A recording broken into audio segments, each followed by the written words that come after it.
Shalom, my sweetest friends. Have another question and answer for you today. Today's question is, how do you keep life from being overwhelming, getting crazy, caught in your emotions and thoughts and just going nuts when all you really want to do is just calm down?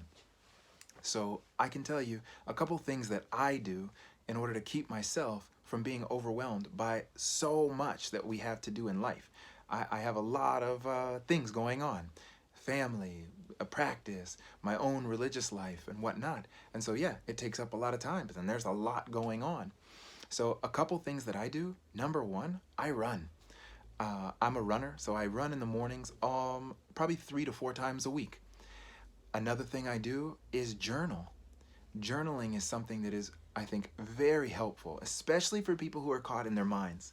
Why? Because frequently, when you're thinking things, you might think, oh yeah, I'm processing and I'm really working it out. But normally what people are doing when they're just in their minds, stuck in their minds, is just going over and over and over the same thing. And so what writing does is it actually makes you take those thoughts and put them down and make it make logical sense because you're writing it. You have to make sense of it. Same thing that you could do spoken or speaking it out.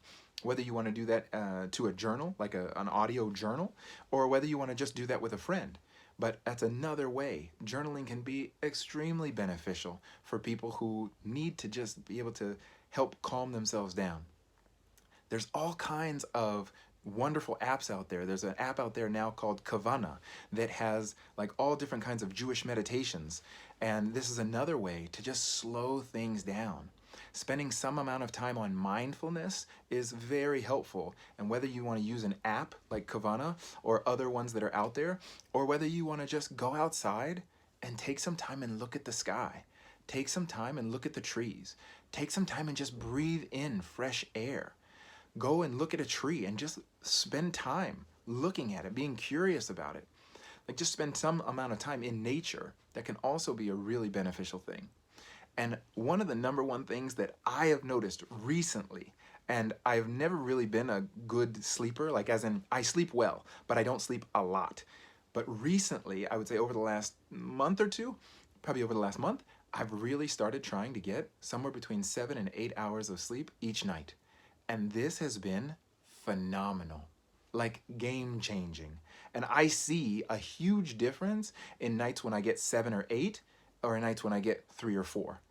Because it does still happen where I don't get as much sleep as I want. But I have found that sleep can be an extraordinarily beneficial thing to help calm your mind and just give you more space. You feel better, you feel more energized, you feel a little bit more processed. So if you have that ability, I think that's another great opportunity and something that's just free, sleep. So if you can, do that as well. Hopefully this will be beneficial for you and hopefully it was a full answer for you. Have a beautiful day. Take care of yourselves and take care of others.